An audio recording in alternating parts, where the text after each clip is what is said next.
Do you think Niqui McCown's alive? I really don't know at this point. In the summer of 2001, a bride-to-be named Niqui McCown vanished without a trace. The sooner we get back together and get this behind us, we can get married.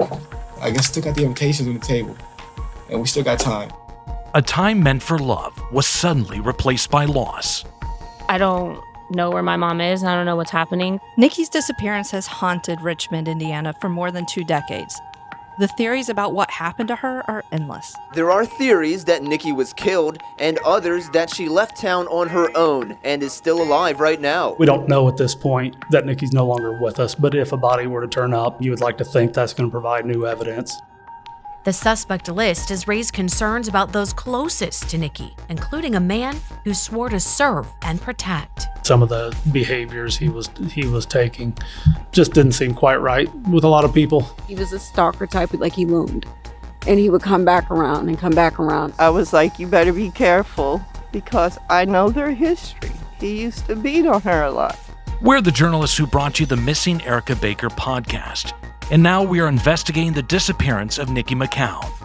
Join us as we retrace her steps, delve into the evidence, and uncover the secrets that have remained buried. Did he take a polygraph test? He did. And did he pass? He did not. And just when you think you have it figured out, there's a new twist in the case. I think our agency just kind of called his bluff and said, if you've been cooperative the whole time, then consent to giving us your DNA. We hope to bring closure to Nikki's case and help her family get justice. I always believe it. One way or the other, my baby's coming home. I'm Elise Coulter. I'm Nathan Edwards. And I'm Becky Golden. This is Missing Niqui McCown. In the summer of 2001, 28-year-old Niqui McCown had a lot to look forward to. She had a daughter and was getting married to her high school sweetheart in a couple of weeks. She had a home in Richmond, worked at a prison across the state line in Dayton, Ohio, and spent Sundays at a church she loved. But all that changed on July 22nd when Nikki made her weekly Sunday trip to the laundromat and never came home. For months, her family turned Richmond upside down. They knocked on doors, searched the community, and kept an eye on everyone she was close to. But Nikki and the car she was driving were nowhere to be found. Some people think they know exactly what happened, but it's a twisty trail, and not everything is that simple. Obviously, and we don't know at this point that Nikki's no longer with us, but if a body were to turn up, you would like to think that's going to provide new evidence. Outside of that, I think most of the time when you get involved in a criminal case, there's more than one person that know what happened. So we're still looking for that. Detective Mike Wright is the third detective on Nikki's case. He's young and energetic.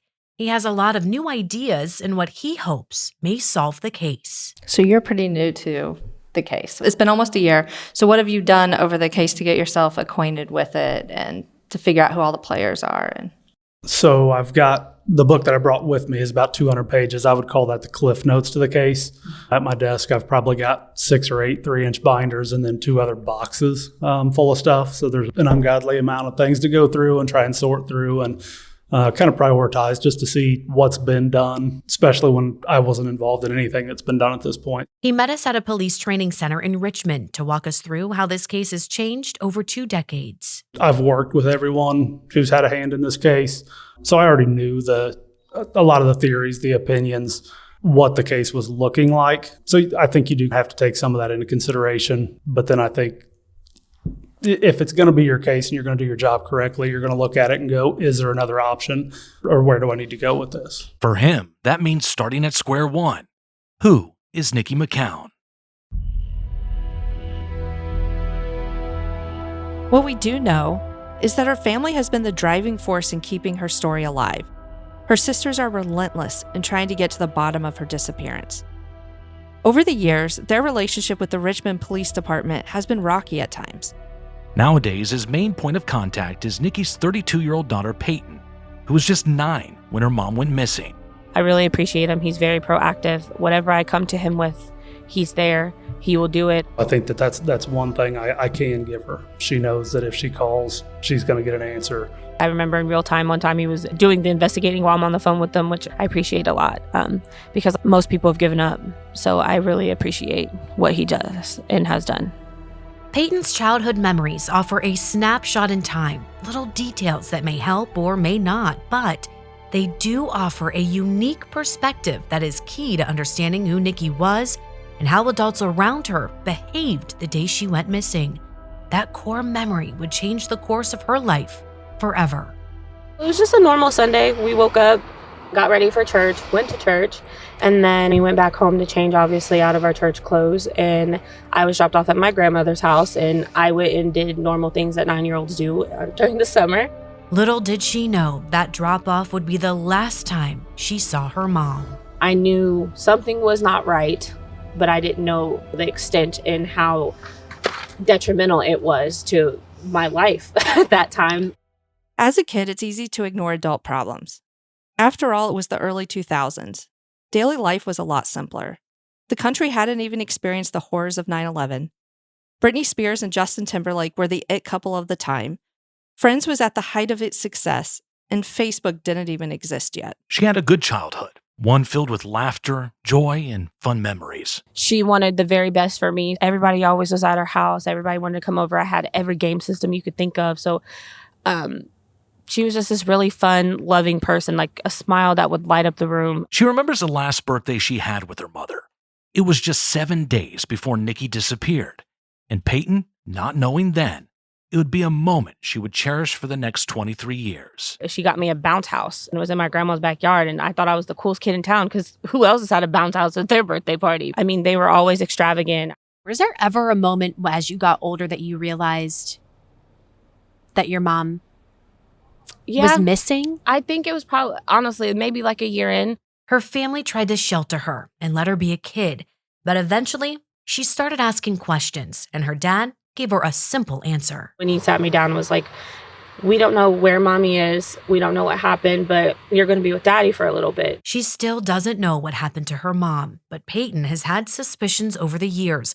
She's positive, though, her mom would never have left on her own. It was easy to see as we sat down with Peyton that the uncertainty about her mom's whereabouts made holidays and birthdays harder to enjoy. The very first birthday I had without her was kind of like a pivotal moment in my life. I got to celebrate a birthday without her, and birthdays were huge for me. So every kid, they blow out the candles on their birthday. Yeah. When you blow out the candles, did you make the wish that mom would come back home? Yeah, I used to save pieces of birthday cake for her. Every year, the freezer was full for a while. Probably, I say like 5 or 6 birthdays, I would save a piece of birthday cake for it because maybe she'll come home and I don't want her to miss out on this birthday cake. And Richmond used to have this bakery called Joy-Ann's Bakery, and it was my mom's favorite bakery. So that's where we always got my cakes from. So I didn't want her to miss a piece of her favorite cake. And bless my grandma's heart, like the freezer was full of birthday cake, and there's nothing that she can do with it because she didn't want to throw it away. And, you know, that was just something that it was a tradition for me. So I just always saved a piece.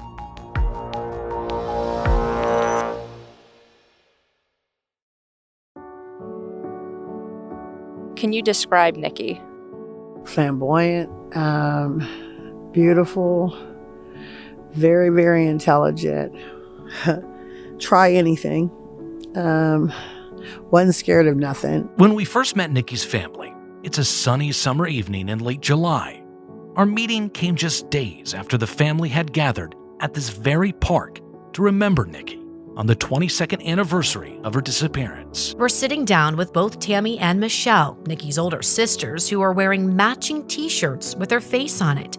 Both women carry the weight of not knowing what happened to their baby sister.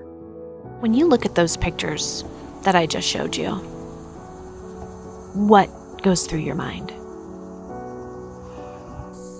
I couldn't even begin to tell you what I'm feeling.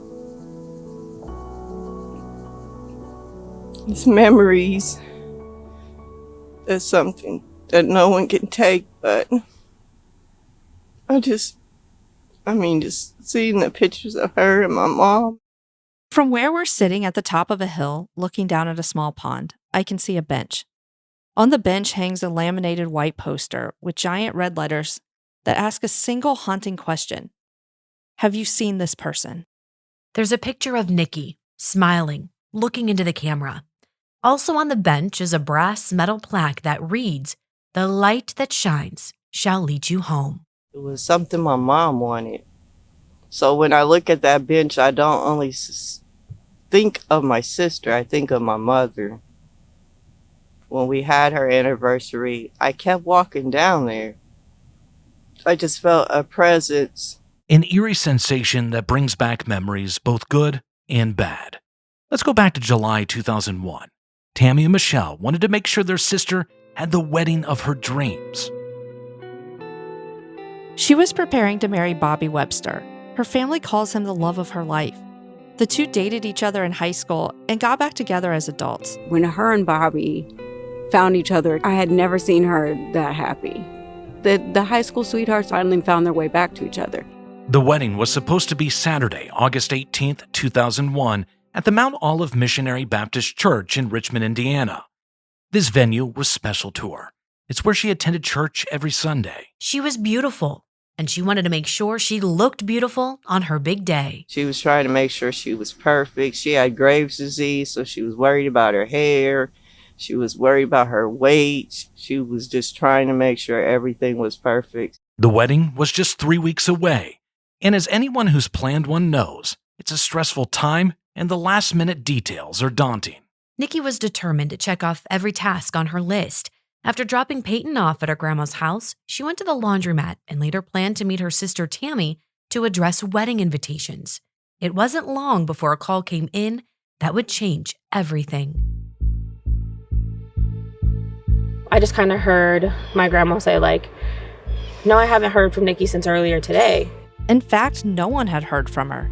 Nikki was a creature of habit.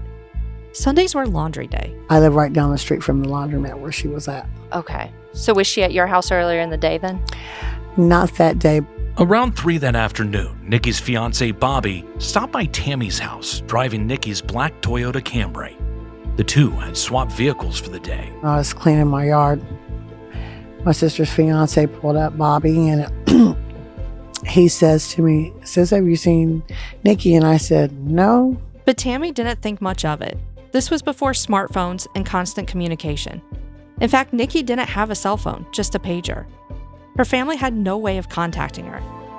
And even though no one could get in touch with Nikki, her family says it was normal for Nikki to drop off the radar for short periods of time. At this point, they weren't worried. Nikki was the spare of the moment type of person. She wouldn't tell you where she's going. She'd just hop in the car and go. Not putting too much thought into it, Tammy decided to go see the new Jet Li movie, Kiss of the Dragon. 3 hours later, she was back home. Bobby called her again. This time, she says, his tone was different. He called me I'd say it was probably about 6 o'clock. And he said, have you seen or heard from Nikki? And I said, no, not yet, Bobby. I said, maybe she went over and checked on the wedding dressers or something. I said, because sometimes she would do that. I mean, our whole family has always been very, let's just get up and go and do something very like that. So he said, okay. He said, I'll call back and check on you a little bit later. I said, all right. So at this time, I kind of got a little bit disturbed. So I called Michelle. And I said, Michelle, have you heard or seen Nikki? And she said, no. And her and Nikki hadn't talked for about 3 or 4 days. As Tammy tells us what happened next, her face drops. You can hear the regret in her voice. It's really killing me because I wish I never left that day and went to the movies. Michelle spoke up and takes over the story from there. We all met up back down at Tammy's house. At that point, the family started to retrace Nikki's steps. We knew that she had been to the laundromat. The Richmond Coin Laundromat has since become a well-known landmark because of Nikki's disappearance. It's a small white building tucked away in a Richmond neighborhood and sits on the corner of the busy intersection of South 10th and Southeast Streets. It's no longer a laundromat. It's now a St. Vincent de Paul food pantry, but the building itself hasn't changed much. Along the front are 7 large windows where you can easily see inside. This becomes important in just a moment. You see, Tammy says Nikki used the same 2 washing machines and dryers right by the front door, and Tammy could see Nikki do her laundry from her house. But that day, after Tammy returned from the movies, Nikki wasn't there. And because the laundromat was the last place anyone had seen Nikki, that's where her family began their search. So we was trying to wait till somebody came in the laundromat to see if they had any recording of her in there. And then somebody said, well, let's go down to the village pantry to see if they have one. The Village Pantry is a small convenience store and gas station, just 1 block down and across the street from the laundromat. And that's when I think it was my other sister went down there, and they ended up getting that video recording. The car she was last seen driving wasn't there, but they did have surveillance video of Nikki, the last time she was ever seen. It didn't take long before Nikki's family knew something was wrong. She was last seen on surveillance video at the Village Pantry, across the street from the laundromat. Richmond police still has the VHS tape, and for the first time, they showed us the footage. I can see Nikki walking into the Village Pantry. She's wearing a pink tank top with white flowers and blue biker shorts. There are 3 people at the door when she walks in. She makes a beeline for the cashier, hands them what looks to be money, and exchanges it for change. I can see the timestamp on the video.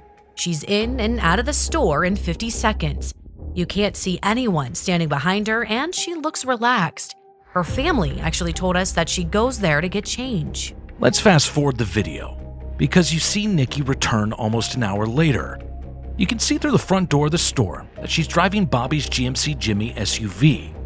Then she walks in. Her hair is pulled back, she has keys in her hand, and immediately walks to the left. This time, she doesn't go to the register. Presumably, she uses the restroom. You then see her leave, get in the car, and drive away. That was the last time Nikki was ever seen. Back at Tammy's house, chaos was taking over. Even Peyton knew something was up. At that time, I didn't know what was going on, but as an adult now, I look back and it was more of like a state of panic. It was the staging area for the family. Bobby was there now too. The family tracked down Nikki on surveillance video at the Village Pantry. A minor success, but everyone knew they needed to find her now. We all went out searching. We all went different directions, to the hospital, of course, and checked all the parking lots. Well, after a couple hours, it's probably about like 10:30 or 11, nobody ran into anything. So my father said it's time for us to go down there and apply for a missing persons thing.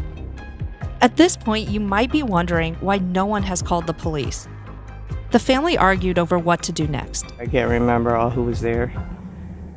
And my dad had said, well, we got to file a missing persons report. And Bobby said, I don't want to do that just yet. And he said, well, if you don't, I will. The family was frustrated with Bobby's lack of urgency. He was anxious, emotional, and distracted. Time was ticking. Everyone, except Bobby, agreed it was time to get police involved. Nikki's stepdad took matters into his own hands and went to the police station after Bobby refused to. So I remember my dad going down there to get it, bringing it back. Bobby and my husband ended up filling it out. My husband said he had to help him because he was very emotional. The family grew suspicious of Bobby and started to notice he was acting strange. In fact, Tammy vividly remembers a certain conversation about where Bobby was when Nikki disappeared. He claims he was washing Nikki's car. As we mentioned earlier, they switched cars before running errands. I said, why would you do that? He goes, well, that's what Nikki would have wanted or needed because of the simple fact that that's how she was. She wanted her car clean. And I said, that was a little bizarre, peculiar, and all of us looked at him a little crazy. His strange behavior didn't stop there. Family and soon the police would be eyeing him as the first suspect in Nikki's disappearance. Detective Mike Wright says he was at the top of the list to be interrogated. When you have a woman getting married in 3 weeks, is your first person you look at her husband to be? Is that kind of generally how it would work out in an investigation like this? I think any show you watch, you're going to kind of see that. Wife or bride-to-be goes missing, probably you're going to want to rule out the husband. So I think they did kind of go that route. Bobby did himself no favors. All eyes were on him, and he continued to make one misstep after another. Just things that he was doing right out in front of us just seemed odd to me. Did you ever suspect him? I did. I really did. Did you ever ask him if he had anything to do with it? I did. And he said, I can't believe you would think that, but I understand why you do. Next time on Missing Niqui McCown, Nikki's family is now growing suspicious, and now all of her relationships are under the microscope. Her sisters wonder about her fiance, her ex, and her coworker who crossed the line. He bought her some lingerie, and we was like freaking out over it, yeah. And we was like, what the heck is that about? You know how somebody just comes around and you're just like, oh, he's gross. And it was like, he was gross. Was it clear to you that he was infatuated with Nikki? Absolutely. And as the family searched for Nikki, they asked for help from a familiar face. We ended up going into Richmond and helped them. And the connection between a missing 9-year-old girl from Kettering, Erica Baker, and Nikki's family. This has been a podcast from Dayton 24/7 Now.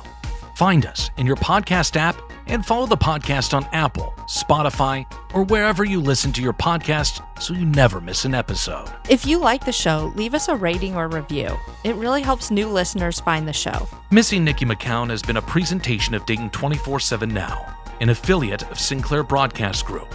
Lee Furry is our producer, and Brian Petrus is our associate producer. Editing and audio engineering by Eric Newell, with additional editing by Adam Braunstein. Mitch Hansen is our senior podcast producer. Jordan Rizzieri, a producer. Production coordination by Anna Nicole Washes.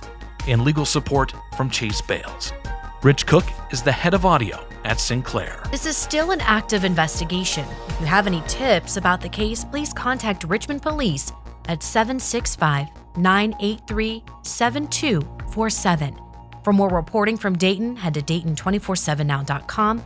We've created a special section dedicated to this podcast. Until next time, I'm Nathan Edwards. I'm Elise Coulter. And I'm Becky Golden. And this has been Missing Niqui McCown.